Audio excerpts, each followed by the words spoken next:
Hello guys, what's up, welcome back to Gravity Circle. और क्या हालचाल? पिछले वीडियो तक कोई परेशानी, कोई डाउट, हम लोगों ने प्यूरिफिकेशन तक की बात कर ली थी। हम लोगों ने देख लिया था कि एक कोलॉइडल सॉल्यूशन को आप लोग 3 तरीके से प्यूरिफाई कर सकते हो, अल्ट्रा फिल्ट्रेशन से, इलेक्ट्रोडायलिसिस से एंड डायलिसिस से। आज की क्लास में मैं मेरे प्यारे बच्चों के साथ स्टार्ट करने वाला हूं अबाउट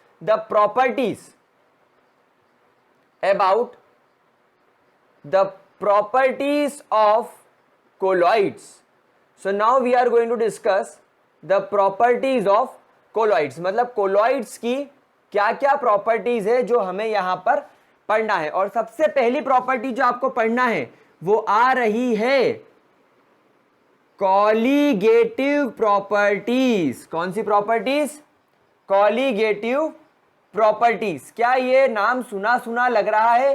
राहुल, नाम तो सुना होगा। हाँ कॉलीगेटिव प्रॉपर्टी कहाँ सुना है सर? सॉल्यूशन चैप्टर में relative lowering of vapour pressure, elevation in boiling point, depression in freezing point, osmotic pressure, ये सब कॉलीगेटिव प्रॉपर्टी थी। चलिए, तो मुझे जल्दी से बताइए कॉलीगेटिव प्रॉपर्टी किस पर डिपेंड होती थी? These colligative properties will depends on the number or moles of solute। ये solute के या तो नंबर के ऊपर या उसके मोल्स के ऊपर डिपेंड होने वाली प्रॉपर्टी थी। ठीक है सर, माना। लेकिन मेरे लाडले बच्चों, अगर मान लीजिए आपके पास में एक ट्रू सॉल्यूशन है और इस ट्रू सॉल्यूशन का जो वॉल्यूम है वो 1 सेंटीमीटर क्यूब है। कितना है? 1 सेंटीमीटर क्यूब। सर, वॉल्यूम को आपने सेंटीमीटर क्यूब में क्यों लिखा? क्योंकि वॉल्यूम हमेशा क्यूब का ही निकाला जाता है, L into B into H. तो ये 1 सेंटीमीटर इसकी लेंथ हो गई, 1 सेंटीमीटर इसकी हाइट हो गई और 1 सेंटीमीटर इसकी विड्थ हो गई। तो 1 इंटू 1 इंटू 1। तो उसको मैं सिंपली ऐसे बना रहा हूं ताकि हमको कंफ्यूजन ना हो, लेकिन ध्यान रखिएगा वॉल्यूम कुछ ऐसा होगा। अब इस 1 सेंटीमीटर क्यूब वॉल्यूम का हमारे पास में क्या है मेरे प्यारे बच्चों? एक ट्रू सॉल्यूशन है। कैसा सॉल्यूशन है? True solution. क्या आप मुझे बता सकते हो ट्रू सॉल्यूशन के अंदर सॉल्यूट के पार्टिकल का साइज कितना होता है? सॉल्यूट के पार्टिकल्स का साइज लेस देन 1 नैनोमीटर होता है। मतलब इस 1 सेंटीमीटर क्यूब, इस 1 सेंटीमीटर क्यूब वॉल्यूम वाले ट्रू सॉल्यूशन के अंदर, यानी एक ऐसा ट्रू सॉल्यूशन जिसका वॉल्यूम 1 सेंटीमीटर क्यूब है, उसके अंदर आप देख सकते हो कि सॉल्यूट के ढेर सारे पार्टिकल्स मैंने बना दिए। ठीक उसी तरह अब अगर मान लीजिए मेरे पास में एक सिमिलर 1 सेंटीमीटर क्यूब का मेरे पास में कोलॉइडल सॉल्यूशन है। कौन सा सॉल्यूशन है? कोलॉइडल सॉल्यूशन है। तो प्यारे बच्चों, कोलॉइडल सॉल्यूशन का जो पार्टिकल साइज होता है वो कहां से कहां रेंज करता है? 1 नैनोमीटर से बड़ा होता है। पार्टिकल साइज 1 नैनोमीटर से बड़ा होता है और 1000 नैनोमीटर से छोटा होता है। मतलब 1 नैनोमीटर से बड़ा और 1000 नैनोमीटर से छोटा। तो यहां पर जब आप पार्टिकल्स देखेंगे तो क्योंकि पार्टिकल का साइज थोड़ा बड़ा हो जाएगा, ये अब आपको कुछ इस प्रकार दिखाई देगा। अब आप खुद एक बात बताओ, जब पार्टिकल का साइज बढ़ गया तो यहां ज्यादा पार्टिकल्स होंगे कि यहां ज्यादा पार्टिकल्स होंगे? तो यहां पर no doubt, as the size of particle increases,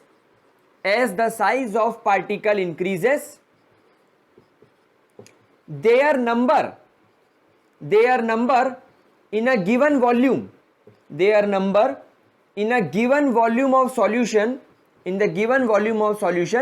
decreases, मतलब जैसे जैसे पार्टिकल का साइज बढ़ेगा एक गिवन वॉल्यूम क्या है 1 सेंटीमीटर क्यूब के अंदर उसका नंबर क्या होता जाएगा, डिक्रीज होता जाएगा। जैसे जैसे आप लोग पार्टिकल का साइज बढ़ाओगे नंबर डिक्रीज होता जाएगा। क्या यहां तक कोई दिक्कत, क्या यहां तक कोई परेशानी? पक्की बात। अब एक बात बताओ, कोलिगेटिव प्रॉपर्टी डिपेंड किस पर कर रही थी? सर कोलिगेटिव प्रॉपर्टी तो डिपेंड कर रही थी नंबर ऑफ सॉल्यूट पार्टिकल्स या number of moles of solute particle. लेकिन जब मैंने कोलॉइडल सॉल्यूशन देखा तो इन कोलॉइडल सॉल्यूशन मैंने क्या देखा? In colloidal solution the number of colloidal particles decreased, drastically कम हो गए। अब जब पार्टिकल का नंबर ही कम हो गया तो क्या आप कोलिगेटिव प्रॉपर्टी को पढ़ पाओगे? नहीं। तो कोलॉइडल पार्टिकल की जो वैल्यू आएगी वो बहुत माइनर आएगी, बहुत स्मॉल आएगी। So therefore colligative property will be very small. Colligative property कैसी होगी? बहुत ज्यादा स्मॉल होगी। देयरफॉर हम इसे नहीं पढ़ेंगे। ढिंक चिका। कितनी मस्त बात। सर ने पूरी कहानी बताई और आखिरी में बोल दिया पढ़ने का ही नहीं है, हट पहली फुर्सत में निकल, किसी को जरूरत नहीं दे रही। हाँ कोई दिक्कत? पक्की बात। तो आप कोलिगेटिव प्रॉपर्टी क्यों नहीं पढ़ोगे? ये आपको मुझे पढ़ाना था। मुझे ये नहीं पढ़ाना था कि कोलिगेटिव प्रॉपर्टी में क्या पढ़ना है, मुझे ये पढ़ाना था कि कोलिगेटिव प्रॉपर्टी को क्यों नहीं पढ़ते हैं। जब मैंने जोड़ा, घटाया, गुणाकार किया, उसके बाद जब भागाकार किया तो जो जवाब आया वो सही है, इसको लिख लो। क्या बोला मैंने? Colligative property number of solute particles या उसके मोल्स पर डिपेंड करती है। कोलिगेटिव सॉल्यूशन के अंदर कोलॉइडल सॉल्यूशन के अंदर पार्टिकल का साइज बढ़ जाने की वजह से कोलॉइडल पार्टिकल का साइज कम हो जाता है। कोलॉइडल पार्टिकल का साइज बढ़ने की वजह से उसका नंबर कम हो जाता है, और अगर उसका नंबर कम हो गया तो कोलॉइडल प्रॉपर्टी की वैल्यू भी स्मॉल हो जाएगी, और जब वैल्यू स्मॉल हो गई तो काहे को पढ़े, नेग्लिजिबल, उड़ाओ। क्या बात समझ में आ गई? इसको नोट करो। इसको रब करने के बाद पढ़ते हैं second, Tyndall effect. Note it down. हो गया, आगे बढ़े, बहुत बढ़िया। और मैं जटई हमला, पगला, दीवाना। नेक्स्ट बात करेंगे about Tyndall effect guys. Now let's talk about the second effect that is called as Tyndall effect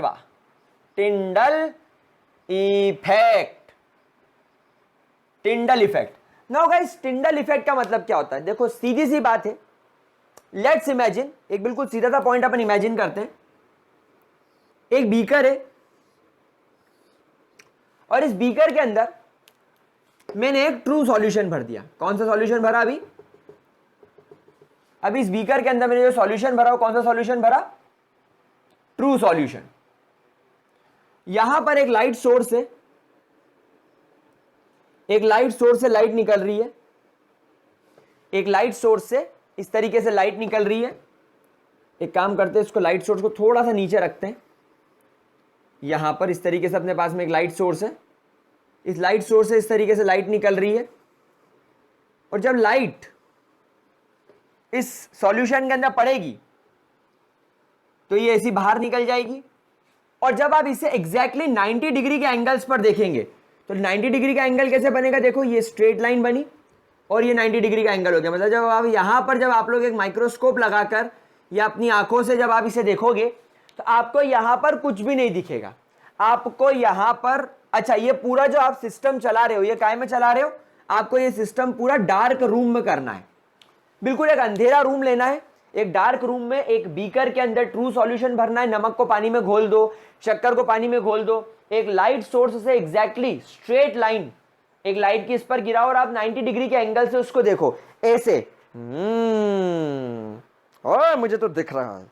जब आप इसे ऊपर से 90 डिग्री के एंगल से देखोगे आपको यहां पर कुछ भी नहीं दिखेगा। The system will appear perfectly dark. ये जो आपको सिस्टम दिखेगा कैसा दिखेगा? It will be perfectly dark. ये बिल्कुल भी चमकता हुआ नजर नहीं आएगा। देयरफॉर जो ट्रू सॉल्यूशंस होते हैं, ट्रू सॉल्यूशन के अंदर आप लोगों को किसी भी तरीके का कोई भी फिनोमिनन देखने को नहीं मिलेगा। तो इससे हमें क्या बात मालूम पड़ गई ये हमें इससे एक बात ये मालूम पड़ गई that the particles of a true solution are so small that they cannot scatter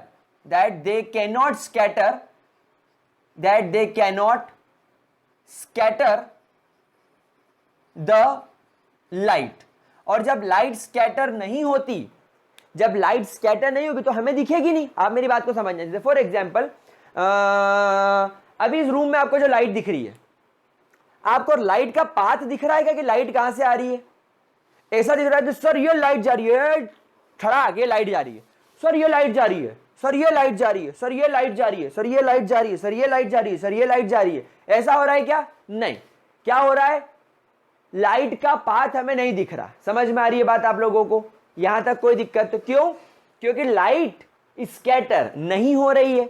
true solution के अंदर लाइट स्कैटर क्यों नहीं होती? क्योंकि लाइट स्कैटर तब होगी ना जब पार्टिकल का साइज ज्यादा होगा.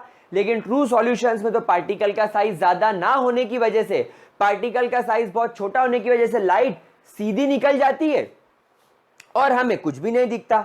जो डार्क के अंदर आप जो पाथ देख रहे हो, डार्क के अंदर आप जो बीकर के अंदर लाइट डाल के देख रहे हो, आपको कुछ भी नहीं दिखता. क्या बात समझ में आ गई? लेकिन अगर हम लोग यही चीज एक कोलॉइडल सॉल्यूशन के अंदर करें, यहां पर हम लोग एक अल्ट्रा माइक्रोस्कोप लगा देते हैं. यहां पर हम लोगों ने लगा दिया एक ultra microscope. This is your ultra microscope. अच्छा, जो अल्ट्रा माइक्रोस्कोप है ना, ये वाला एक्सपेरिमेंट जिगमॉन्डी ने किया था. और जो टिंडल ने किया था, चलो सारी बातें मैं आपको बता देता हूं. सबसे पहले और सबसे इंपॉर्टेंट बात, सबसे पहले this effect was observed bye Faraday uncle. ये बिल्कुल सीधा बैठते ही नहीं थे, ये कुछ ना कुछ करते थे. कभी इलेक्ट्रिसिटी की खोज कर दी, कभी कुछ कर दिया, कभी कुछ कर दिया. अब देखो यहां पर टिंडल इफेक्ट भी बता दिया. Then later on it was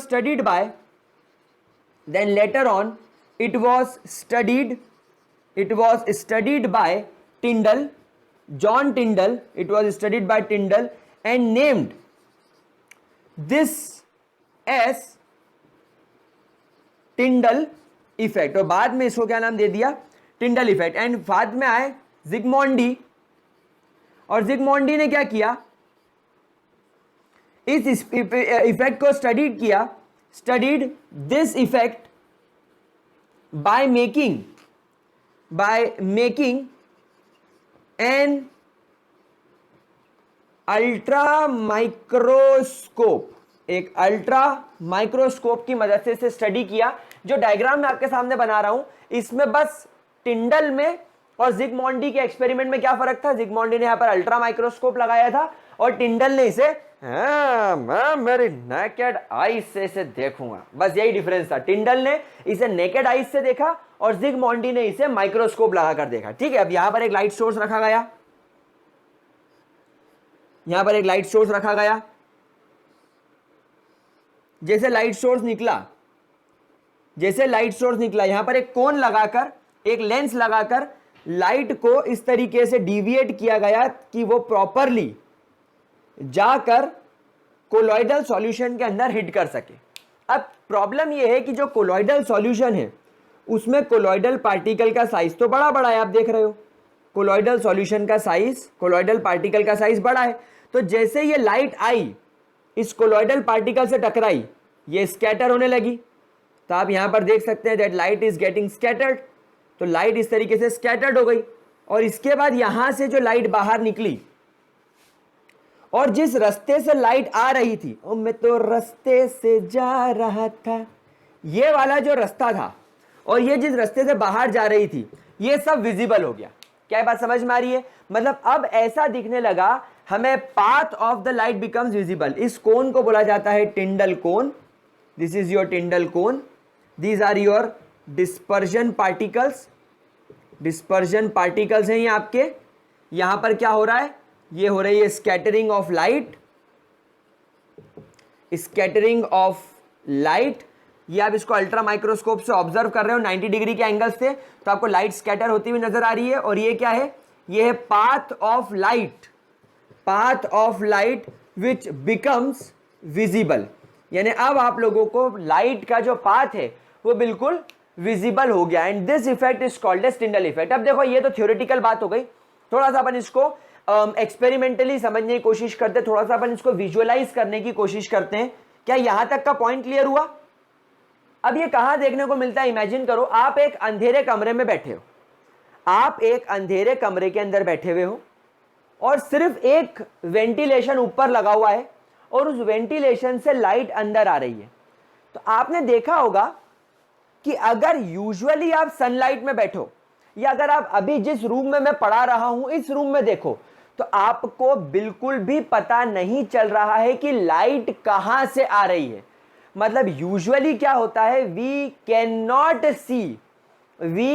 not see the path of light, हमें लाइट का पाथ दिखाई नहीं देता। लेकिन अगर एक बंद अंधेरे कमरे में आप बैठे हो और सनलाइट एक छोटे से होल के अंदर से आ रही है, मतलब बाकी सब जगह से मैंने सनलाइट की एंट्री रोक दी है, सिर्फ एक स्पेसिफिक पॉइंट से लाइट अंदर आ रही है, तो यहां पर एंगल बहुत मैटर करेगा।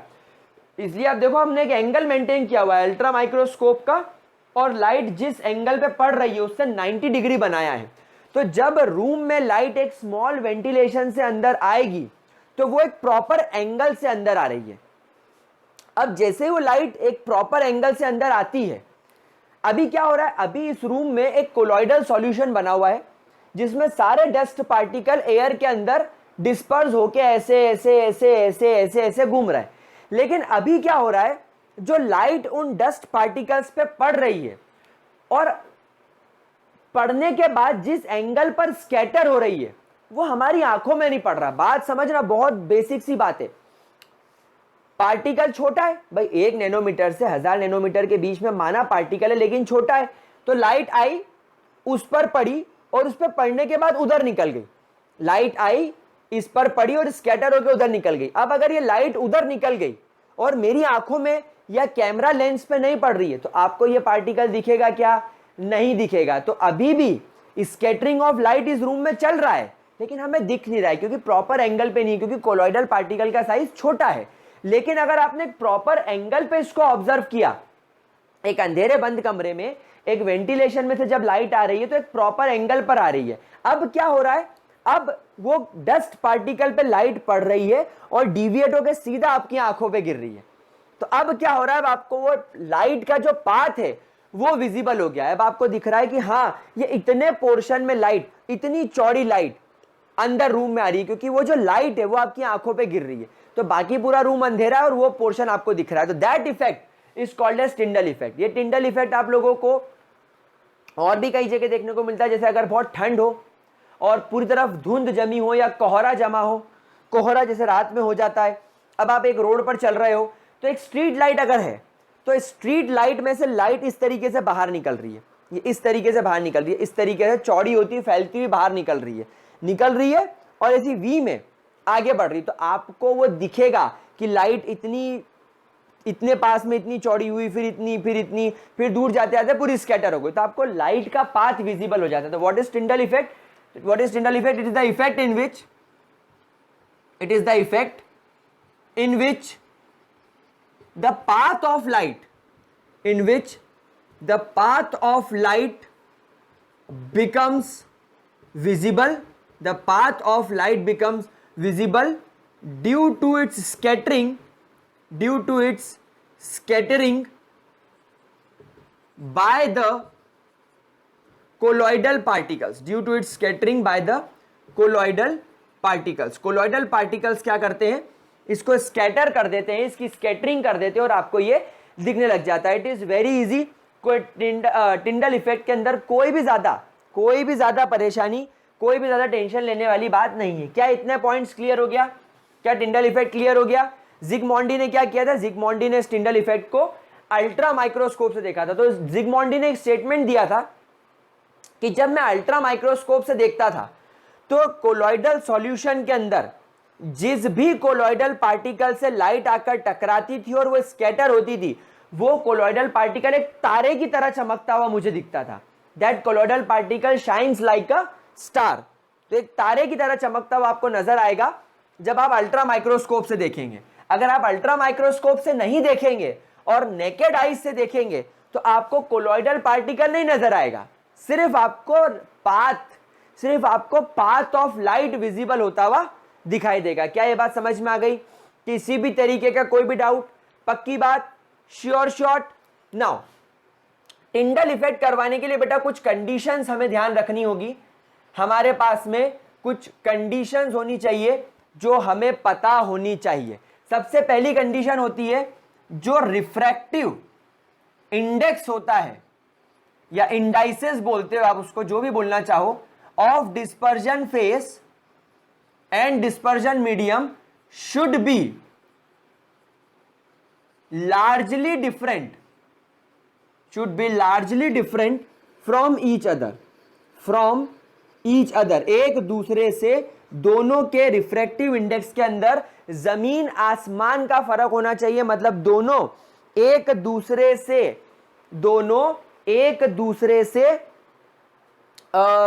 जिसको होना चाहिए बहुत ज्यादा डिफरेंस होना चाहिए रिफ्रैक्टिव इंडेक्स में। अगर दोनों का सेम होगा, फॉर एग्जांपल अगर डिस्पर्जन फेस और डिस्पर्जन मीडियम का अगर रिफ्रैक्टिव इंडेक्स सेम होगा तो लाइट डिस्पर्जन फेस से टकरा के भी स्कैटर होगी, डिस्पर्जन मीडियम से टकरा के भी स्कैटर होगी। तो दोनों का जो स्कैटरिंग होगा वो कैंसल आउट हो जाएगा। और अगर दोनों का स्कैटरिंग कैंसल आउट हो गया तब तो आपको कुछ भी दिखाने को, कुछ भी देखने को नहीं मिलेगा। क्या ये बात समझ में आ गई आप लोगों को?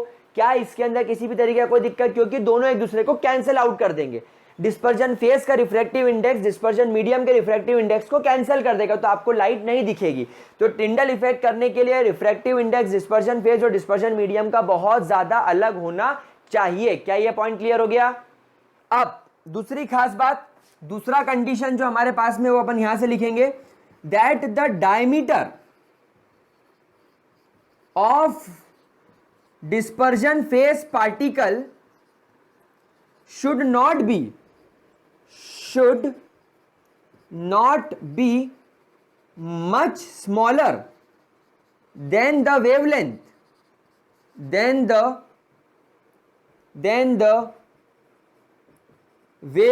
of the light।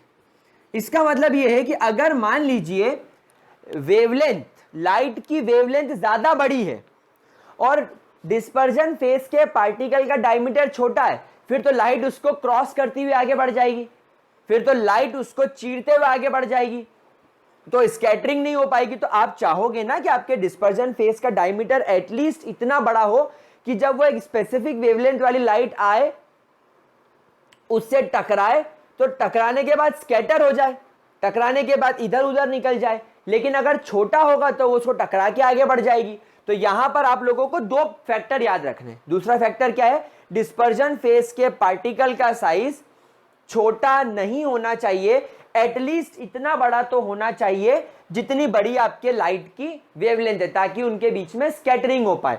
और पहला वाला पॉइंट क्या है? डिस्पर्जन फेस और डिस्पर्जन मीडियम के बीच का जो रिफ्रैक्टिव इंडाइसेस है उसमें बहुत ज्यादा डिफरेंस होना चाहिए। डिफरेंस होगा तभी आप लोगों को टिंडल इफेक्ट दिखेगा। तो ये है हल्का फुल्का सा टिंडल इफेक्ट। बोर्ड एग्जाम में बिल्कुल भी डिटेल में नहीं आता है, 1 मार्क का क्वेश्चन आता है, व्हाट इज टिंडल इफेक्ट। आप क्या बोलेंगे? Tyndall effect is nothing but the scattering of light because of the large size of colloidal particle. और टिंडल इफेक्ट की वजह से क्या होता है? Path of light becomes visible. अभी लाइट का पाथ विजिबल नहीं है, लेकिन टिंडल इफेक्ट अगर शो हो रहा है तो लाइट का पाथ विजिबल हो जाएगा। तो ये थी आपकी सेकेंड प्रॉपर्टी। इसका जरा स्क्रीनशॉट ले लो फटाफट से, फिर आगे बढ़ते हैं। ले लिया स्क्रीनशॉट? चलिए आगे बढ़ते हैं। और तीसरे एंड मोस्ट इंपॉर्टेंट, बहुत ही ज्यादा इंपॉर्टेंट और बहुत ही ज्यादा इजी मूवमेंट की बात करते हैं, that is called as Brownian movement.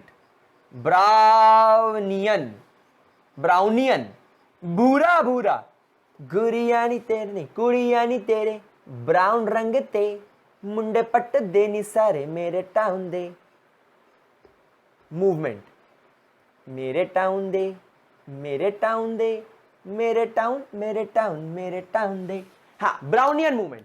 सबसे पहली बात, ब्राउनियन एक साइंटिस्ट का नाम था जिनका नाम था Robert Robert Robert brown. Robert brown, he was a botanist, botanist, जो बोलना चाहो बोल लो, बॉटनिस्ट थे, बायोलॉजी पे काम करते थे। अचानक इन्होंने एक दिन देखा कि इन्होंने एक सॉल्यूशन बनाया, वो सॉल्यूशन स्टार्च का था, मतलब कोलॉइडल सॉल्यूशन बनाया था। एंड इन्होंने एक चीज ऑब्जर्व करी कि कोलॉइडल पार्टिकल्स कभी सेटल डाउन होते ही नहीं ग्रेविटी के साथ। जैसे फॉर एग्जांपल, आपने एक पानी के अंदर मिट्टी मिला दी और मिट्टी को अच्छे से स्टिर करा, बहुत देर स्टर करा और आपने उसको छोड़ दिया। फिर बहुत देर बाद आप देखेंगे धीरे धीरे मिट्टी के पार्टिकल्स नीचे की तरफ सेडिमेंट होने लग जाएंगे। लेकिन रॉबर्ट ब्राउन ने देखा कि जब इन्होंने कोलॉइडल सॉल्यूशन बनाया और कोलॉइडल सॉल्यूशन के अंदर जब इन्होंने डिस्पर्जन फेज को डाला यानी स्टार्च को डाला, तो वो कभी भी सेटल डाउन हुआ ही नहीं, वो नीचे स्टार्च का पाउडर जमा ही नहीं, वो डिस्पर्जन मीडियम के अंदर डिस्पर्स ही रह गया। और इन्होंने एक और बात नोट करी कि वो जो डिस्पर्जन फेज का जो पार्टिकल है, वो जो कोलॉइडल पार्टिकल है, लेट्स से ये कोलॉइडल पार्टिकल इस बीकर के अंदर पड़ा है, तो ये रेगुलर जिगजैग मोशन में, यानी पहले ये इधर से इधर आएगा, फिर इससे टकराकर इधर जाएगा, फिर अगर एक रास्ते में दूसरा कोलॉइडल पार्टिकल से टकरा गया तो फिर अपना रास्ता बदल देगा, फिर यहां पर किसी टकराएगा तो नीचे आ जाएगा, फिर यहां से टकरा कर यहां पहुंच जाएगा, फिर यहां से टकरा कर यहां पहुंच जाएगा, यहां से टकरा कर यहां पहुंच जाएगा, यहां से यहां आ जाएगा। मतलब लगातार क्या कर रहा है ये, इस टाइप का जिगजैग मोशन कर रहा है, ये इस तरीके का एक जिगजैग मोशन कर रहा है। ये इस तरीके के मोशन को क्या बोला जाता है, जिगजैग मोशन। तो रॉबर्ट ब्राउन ने बोला that the particles of colloids, इन्होंने क्या बोला, that the particles of colloids are in a regular zigzag motion, are in a zigzag motion, regular zigzag motion, with which they continue to move, with which they continue to move without settling and preventing the colloidal solution, and preventing the colloidal solution. Colloidal solution को ये क्या करते हैं, prevent भी करते हैं। क्यों? क्योंकि अगर ये पार्टिकल्स लगातार मूव करते रहेंगे तो जमीन पे बैठेंगे ही नहीं, जमीन पे बैठने के लिए इनके मूवमेंट को रुकना पड़ेगा, लेकिन इनका मूवमेंट तो रुकेगा ही नहीं, ये लगातार मूव करते रहेंगे। और अगर मान लीजिए एक पार्टिकल की स्पीड स्लो हो भी रही है और अगर वो मान लो वो नीचे आकर बैठने की कोशिश कर भी रहा है, इतने में ऊपर से एक पार्टिकल आएगा और इसको एक जोरदार टक्कर मार देगा। तो जब इसको टक्कर पड़ेगी ये जमीन पे जोर से टकराएगा और टकराने के बाद बाउंस बैक कर जाएगा और यहां पर ऊपर चला जाएगा। तो यहां पर क्या होगा, लगातार ये एक दूसरे को टक्कर मारते रहते हैं। फिर ये पार्टिकल ऊपर जाएगा तो ऊपर जाकर ये एक पार्टिकल को हिट करेगा, ये पार्टिकल हिट इसको करेगा, ये पार्टिकल हिट फिर पास वाले को करेगा। तो इनके लगातार एक दूसरे को टक्कर मारते रहेंगे, लगातार एक दूसरे से टकराते रहेंगे और कंटेनर की वॉल से भी टकराते रहेंगे। ऐसे टकरा के उधर चला गया, फिर आया इधर टकरा के नीचे चला गया, इधर टकरा के उधर चला गया। तो लगातार ये जिगजैग मोशन करते रहते हैं। एंड इस तरीके के रेगुलर जिगजैग मोशन को ही ब्राउनियन मूवमेंट बोला जाता है। इसको छाप लो, छपाई कर लो, इसकी बिल्कुल आराम से छपाई कर लो, कोई दिक्कत नहीं है, कोई परेशानी नहीं है इसके अंदर, बहुत इजी है। ठीक है, पक्की बात, कोई दिक्कत? अच्छा, ब्राउन ने एक बात और बोली कि क्या आप लोगों को सॉल्यूशन की विस्कोसिटी के बारे में पता है? Do you know what is viscosity? Do you know? Viscosity क्या होती है? गाढ़ापन। एक सॉल्यूशन कितना ज्यादा गाढ़ा है। जैसे फॉर एग्जांपल आपने गुलाब जामुन की चाशनी और रसगुल्ले की चाशनी देखी होगी, तो रसगुल्ले की चाशनी बहुत ज्यादा, जिसको बोलना चाहिए, पतली होती है और गुलाब जामुन की चाशनी उतनी ज्यादा मोटी या उतनी ज्यादा गाढ़ी होती है। तो कौन सा सॉल्यूशन ज्यादा डेंस है? कौन सा सॉल्यूशन कम डेंस है वो किसके बेसिस पे पता चलता है, विस्कोसिटी के। अब अगर मान लो आपका कोलॉइडल सॉल्यूशन ये आपने बनाया, ये गाढ़ा हो जाए, ये अगर गाढ़ा हो जाए तो ये फिर गाढ़ा होने की वजह से फिर ये पार्टिकल क्या आराम से मूव कर पाएंगे, नहीं। तो यहां पर एक बात ध्यान रखना कि अगर आपने सॉल्यूशन की विस्कोसिटी बढ़ा दी, यानी अगर आपने सॉल्यूशन को गाढ़ा कर दिया, मोटा कर दिया, गाढ़ा करने की वजह से क्या होगा, विस्कोसिटी बढ़ जाएगी, तो ब्राउनियन मूवमेंट यानी पार्टिकल्स का जो मूवमेंट है वो डिक्रीज हो जाएगा। सिमिलरली अगर आपने विस्कोसिटी कम कर दी तो मूवमेंट बढ़ जाएगा। क्या यह बात समझ में आ रही है? क्या यह वाला पॉइंट क्लियर है? अच्छा, एक इंपॉर्टेंट पॉइंट और, विस्कोसिटी डिपेंड किस पे करेगी? एक बात सोचो, अगर आपको गुलाब जामुन की चाशनी बनानी है तो आप रसगुल्ले की चाशनी बनाओ या गुलाब जामुन की चाशनी बनाओ, बनाओगे तो पानी के अंदर ही, तो भाई पानी तो दोनों में सेम है, फर्क काहे पे आता है, शक्कर की क्वांटिटी में। गुलाब जामुन की चाशनी में आपको शक्कर ज्यादा डालनी पड़ती है हीट करके, और रसगुल्ले की चाशनी में नॉर्मल शक्कर डलती है। तो अगर आपने शक्कर की मात्रा बढ़ा दी तो उसकी विस्कोसिटी बढ़ गई, मतलब यहां पर भी सॉल्यूशन की विस्कोसिटी इन कोलॉइडल पार्टिकल्स के ऊपर डिपेंड करती है। कोलॉइडल पार्टिकल्स कितने हैं? तो एक बात ध्यान रखना, अगर पार्टिकल्स का अमाउंट कम हो जाता है, पार्टिकल का अमाउंट कम हो जाता है तो आप मान के चलो विस्कोसिटी भी कम हो जाएगी। और दूसरा एक पॉइंट ध्यान रखना, अगर पार्टिकल्स का साइज कम हो जाता है तो भी विस्कोसिटी कम हो जाती है। और अगर विस्कोसिटी कम हो गई तो इस केस में आपके पार्टिकल्स का मूवमेंट नो डाउट क्या हो जाएगा, बढ़ जाएगा। तो ये कुछ इंपॉर्टेंट फैक्टर्स भी आपको ब्राउन अंकल ने बोले थे कि आप लोग एक सॉल्यूशन के बारे में याद रखना। कोई दिक्कत इसके अंदर? पक्की बात, विस्कोसिटी ज्यादा होगी तो ईज ऑफ मूवमेंट कम हो जाएगा। विस्कोसिटी कम कैसे होगी? या तो पार्टिकल का अमाउंट कम कर दो या पार्टिकल का साइज कम कर दो। तो पार्टिकल जितने छोटे होंगे उतना ज्यादा अच्छा मूवमेंट शो करेंगे, क्योंकि विस्कोसिटी उसकी उतनी कम हो जाएगी। कोई दिक्कत? रॉबर्ट ब्राउन अंकल की बात पूरी लिखो, फिर आगे चलते कलर की तरफ। हो गया मेरे प्यारे बच्चों? चलिए, तो ब्राउनियन मूवमेंट वाले अंकल की बात सुनने के बाद हम लोग चलते हैं रंगों की तरफ। रंग यानी कि colour. So fourth property that we are going to study is the colour of a colloidal solution. Colour, colour की बात करते हैं। क्या दुनिया का हर कोलॉइडल सॉल्यूशन कलरफुल होता है? सोचकर बताओ, कलर कब दिखाई पड़ता है? सर, क्लास 11th में हम लोगों ने पढ़ा था कि जब एक स्पेसिफिक वेवलेंथ वाली लाइट आकर, एक स्पेसिफिक वेवलेंथ वाली लाइट आकर जो विजिबल रेडिएशन में रेंज करे, यानी कि लगभग 380 नैनोमीटर से 380 नैनोमीटर से 790 नैनोमीटर्स के बीच की लाइट अगर हमारी आंखों में पड़े तो हमें कलर दिखाई देता है। तो जब कोलॉइडल पार्टिकल्स के अंदर, जब कोलॉइडल सॉल्यूशन के अंदर एक लाइट जाकर गिरती है, एक वेवलेंथ, स्पेसिफिक वेवलेंथ वाली लाइट जाकर गिरती है और कोलॉइडल पार्टिकल उसे स्कैटर करते हैं, तो स्कैटरिंग की वजह से लाइट 100% इधर उधर फैलेगी। और जब ये प्रॉपर एंगल से अगर हम इसे देखेंगे और अगर प्रॉपर एंगल से देखने पर ये हमारी आंखों पर गिरी तो हमें नो डाउट कलर मिलेगा। तो सबसे पहली और सबसे इंपॉर्टेंट बात तो आप यहीं लिख लीजिए, दैट ऑल कोलॉइडल पार्टिकल्स या ऑल कोलॉइड्स कंटेन्स, या कंटेन्स नहीं बोलना चाहिए, ऐसा बोलना चाहिए all colloids shows color or are colorful in nature, or are colorful in nature, यानी इनका नेचर कैसा होता है? कलरफुल नेचर होता है। कोई दिक्कत, कोई परेशानी? तो भाई हो गई बात खत्म। कोलॉइडल पार्टिकल्स कलर्ड होते हैं। क्यों कलर्ड होते हैं? बिकॉज